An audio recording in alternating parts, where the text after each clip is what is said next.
From Glen Fairlands, we're here for the title match of the Arizona Baker Challenge. 10 incredibly talented bowlers here. This is a 2 out of 3 Baker match, which means each bowler bowls 2 frames. You guys are probably a little more familiar with it now that the pros are doing it on TV. Between these 10 bowlers is, count them, 152 career JBT titles. 120 for the team on the left right now, and 32 for the team on the right, and 60 of them for one bowler. This is 8-time champ Randy Cote. He'll be shooting the first and 6th frames for his team, shooting him one-handed. Recently reconverted from 2-handed back to 1-handed, which thus the team named Randy's One-Handed House Hacks. I love it. Team in blue is called Always Late. That's Megan Carlson, the most recent new champion here. Finally won her first title a while ago. Aaron Fauché here with me too. He's eventually going to get a word in as I introduce all these bowlers. Taylor King has not picked up a ball in over a year. What an impressive re-debut for here. A 6-time champ strikes in the 2nd.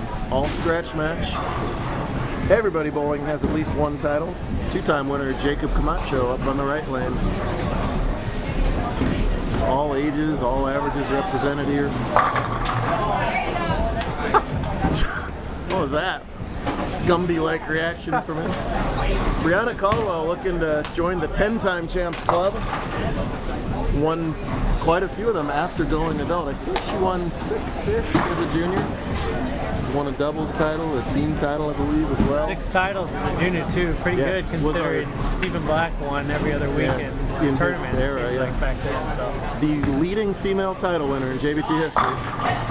And Kyle Dester, also a recent brand new champion, destroys that rack. It's about time Kyle won a title too. He's probably one of the most improved bowlers from last year. Ooh, look at this! Oh, she rolls the 2-4-8-10. Goodness. Are you kidding me? Look at that one. It's a little Team USA love for Brianna there, as the ultra-powerful Caldwell just rolls the 2 over into the 10. What a big pump up that is. This is as much a mental contest as a physical one. All these guys can bowl on a burnout middle road pattern. Team chemistry means everything when you bowl Baker. Cameron Smith, all he's got is 37 career JBT titles. Look at him cover some boards. Oh, but look at him not recover some boards. That actually looked like a pretty good shot, sitting right behind him. I didn't expect that to wobble the way it did. Hottest bowler this season, Jacob Buttriff.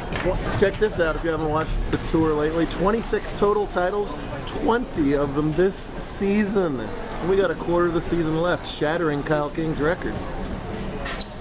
Cameron at the washout. That looks pretty good. Wow. That goes down as a 6-3 for Cameron. I really thought both those shots were right where he wanted them to throw. Agreed.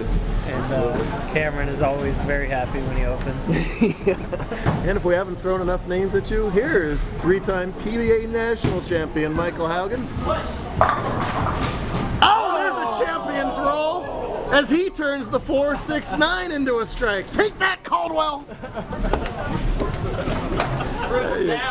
There you go. It's Schlegel salad out of Haugen right there. I know the reference, don't worry. And the king of all on our tour, 60-time champion Kyle King, makes it look ridiculously easy. So fluid.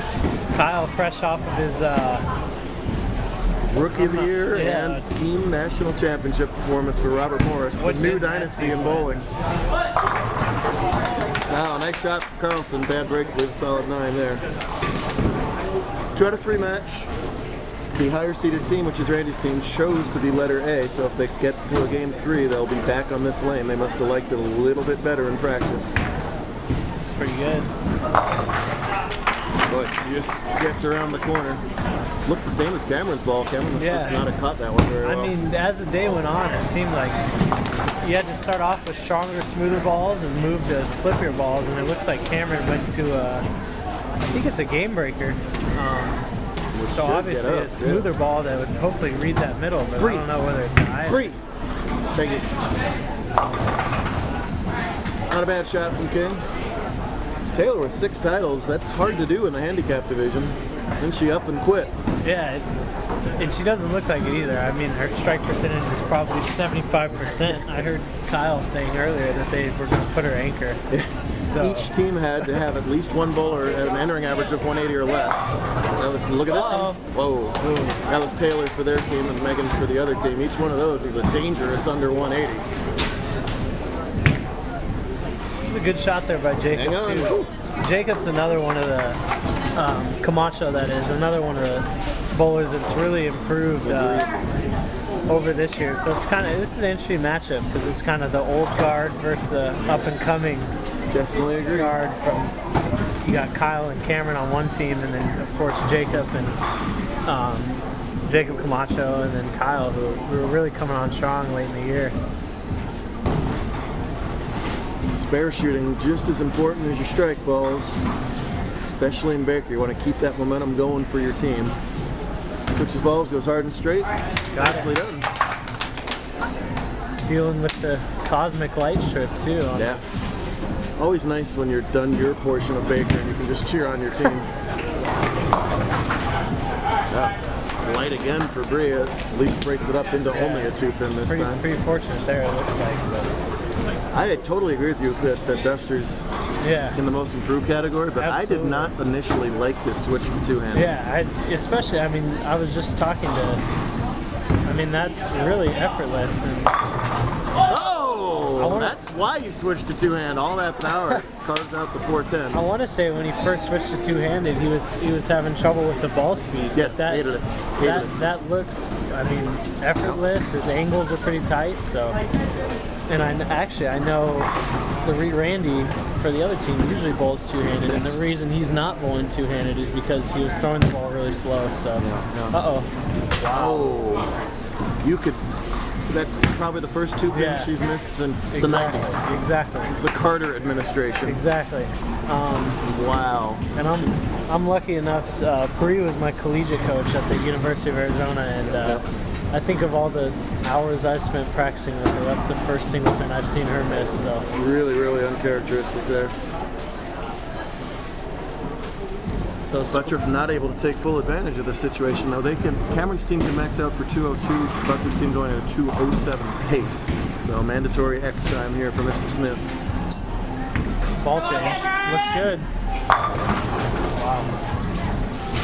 Ball change to a wrecker, I think. So a little stronger downlane ball.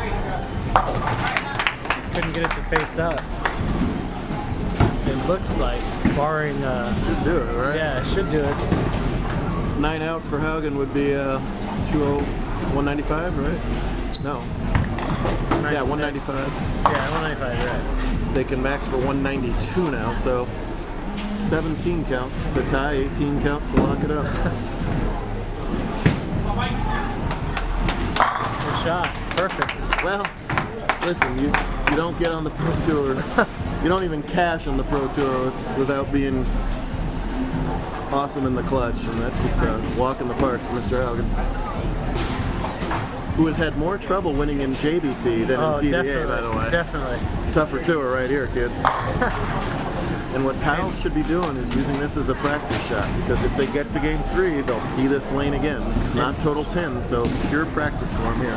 And as you see with Kyle's ball right there, it's kind of the same as Cameron. It didn't really come off the spot as well. I don't know if it's, maybe they need to go to something weaker, or I mean, they can't really go to something stronger. Cameron tried that and it didn't really make the corner, so weaker must be the play. So advantage blue shirts as we head into game 2. They'll need to win one more to capture the title. Want to see who wins? Watch part 2.